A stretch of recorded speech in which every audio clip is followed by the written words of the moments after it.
Hi, my name is Carter Michaelson, and for my business ethics off the bench interview, I chose to interview Eric Peterson, who's my boss that I work for at Nystrom & Associates Counseling. So, in getting started, who is Eric Peterson? This is a picture of him right now. Eric is my current boss, and his current role is operations manager at Nystrom & Associates Counseling. So what he does is basically all operations of the company, whether it's maintenance stuff, whether it's billing, whether it's trying to start a new clinic, anything that has a role in the business as a whole has to get run by him firstly, and then it can go on as scheduled. And so Eric has worked as the operations manager at Nystrom for the last 7 years. He works at the headquarters in New Brighton, and he's my current boss and employer. He's actually the one who interviewed me. And prior to becoming office manager, Eric worked as just an office manager before he moved up to operations manager. And he did that for 2 years, and then they quickly realized that he has potential to lead and manage a lot more than he was responsible for at the time. So he quickly was able to move up the ranks. All right, so a little background on Nystrom & Associates as a whole and on my interview itself. So the interview took place at Nystrom & Associates at their headquarters in New Brighton, Minnesota, and it was on Friday, March 1st, 2019.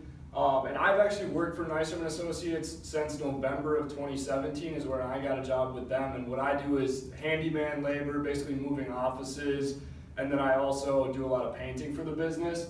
And Eric was actually the one who interviewed me to get my job as that position, because that's also under his management is all maintenance that gets done for the business. And what Nystrom is Nystrom is a mental health clinic, and they have 13 clinics around the Twin Cities, and basically they provide therapy and counseling services for pretty much anyone and everyone. So during my interview with Eric, some of the key takeaways that I got were, one of the things that I asked him was what his favorite part of his job was. And he was very brief with what he said. He said the people. He said that he loves the people that he gets to work with. The people who work with him in upper management are great people who strive to get the best out of their careers, and they're also just great people of good integrity, and they like to have fun, do things at work.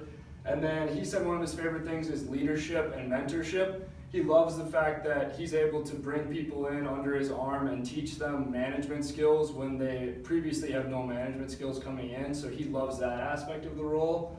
Another thing that Eric talked about was I asked how does he measure success, and he said it wasn't as easy as ABC. It's not really math that you can judge, it's not revenues, that sort of thing. He said one of the main things is, are the patients happy, and are they complaining about different things? Are those complaints going away once we take care of them?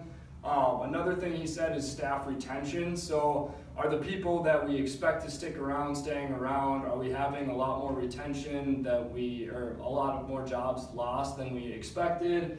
And then the last thing he talked about was, are we growing or are we staying the same? He said complacency is the worst thing in this workplace, and that they're always looking to be able to add more clinics and add more clients, add more providers, because all in all, the more people they can bring in, the better they're gonna help society as a whole. And then I also asked him what kind of resources and tools he uses to do his job successfully. And what he talked about was, he said, Nystrom has a great management structure, and he said the problem solving is all done pretty much as a group of management at Nystrom, so everyone will go through and they'll think about how they should handle this, how they should handle that, and everything's done in a group effort. And then he said another thing that they love about Nystrom is that they host trainings, seminars, and conferences so that everyone's always trying to get better at what they're doing. No one's trying to stay put, stay placed, because you can always grow and become better.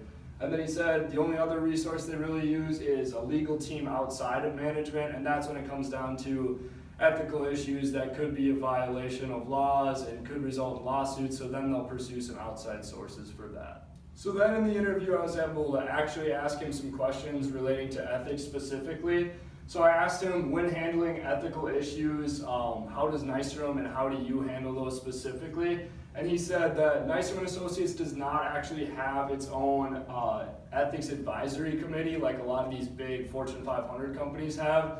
And so what he said was, the management team discusses the possible consequences for all the alternative choices that they could make. Basically coming back to what we do when we examine each of our ethics cases is breaking it down and thinking about how's this going to affect it, how's that going to affect it, and what's the best decision to make. So that's usually what they go to in terms of handling ethical issues.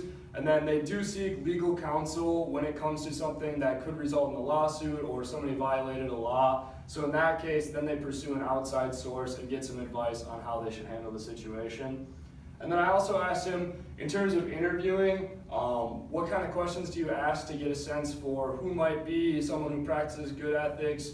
When do you get a vibe that someone might not practice good ethics? And could you help me understand that? And he said the main thing that he wants to do is, yes, they have a set list of questions of, okay, how do you handle stress in this environment? How do you handle conflict, to get those kind of questions? But he said the main thing he wants to do is get a sense of who they actually are as a person. So he'll ask specific questions about, like, what would you do if you got $1 million? And that just kind of gives you a little bit of a sense of who the person is, and not necessarily just some basic answers that they can say for an interview.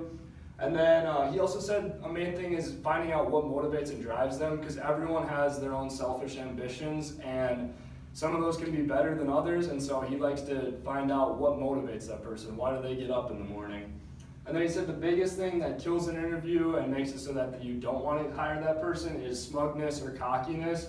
And he said that's basically when you get a vibe from somebody that you have a better than you attitude. So basically, you need me, I don't need you, that sort of thing. He said that can be a killer.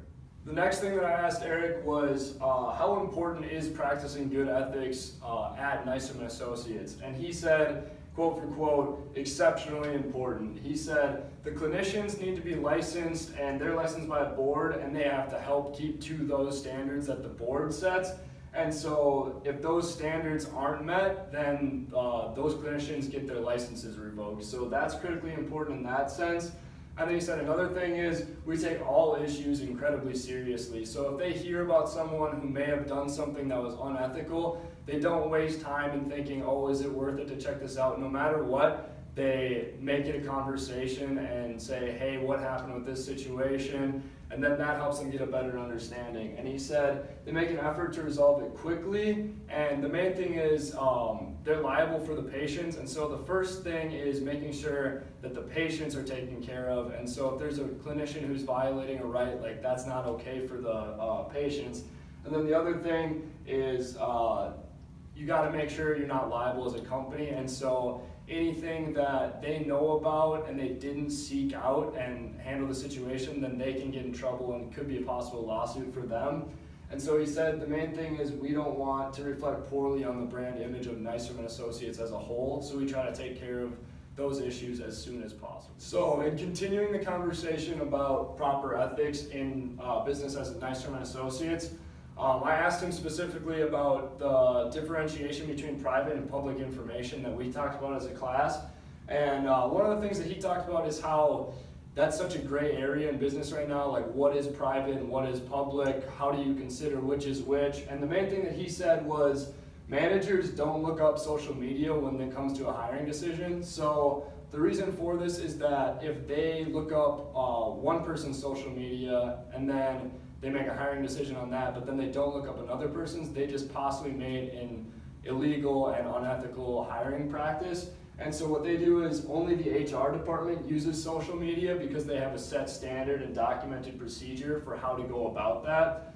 And then they're also careful on how the managers confront employees when they hear complaints about, oh, they saw this person posted this on social media when they said they were sick and whatnot. So he said that they try to make it a conversation and say, they don't use specific posts or anything or say, why were you posting this? But they just say, hey, it was made clear to us that this employee has a problem with you doing this, and then trying to make it a conversation to see, hey, yeah, I shouldn't have done that, or yeah, let's work on that for next time.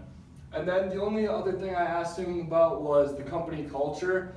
And when describing this, he said it's simple. He said it's always with the mentality of employees first. So he said, and I really hadn't thought about this, but as a mental clinic, these situations are really life and death. he gave the example of when you compare it with when someone's diagnosed with cancer, obviously if they don't get treated, that's going to end up killing them. And mental health is very similar, because a lot of these people, if they don't get the treatment that they need that's helping them, that could be the last day they're alive, because so many people end up committing suicide. And so he said he tries to treat it with the attitude that the person in front of me could be a matter of life or death. So maybe, yeah, that person's really frustrating to deal with and they might be yelling and getting very angry, but all in all, you're doing your job, and if you're doing it the right way, that could end up saving that person's life. And so he really just gave me a new, broader perspective on how to handle working at Nyström & Associates, and it really does give you a reason to work other than, hey, I'm putting paint on a wall. That's something that the patients really actually look forward to, and it can change. So in concluding this interview, basically I gained a ton of information about my boss himself, Eric Peterson, that I had not previously known about, and it was very insightful to get basically a perspective of what he does as his job. And then I also learned the importance of proper ethical practices, especially with the nature of Nyström & Associates being a mental health clinic, and how important it is that they properly follow those. And then I also have a new perspective on the significance of the jobs at Nyström, because it's true, some of these jobs, it could be life or death on how they handle issues, and it shouldn't be handled any lesser than that. And then I also learned really good interview skills on what they do look for and what can be a killer in an interview. And I gained exposure to real life situations of ethical practices. So all in all, this was a very good experience for me.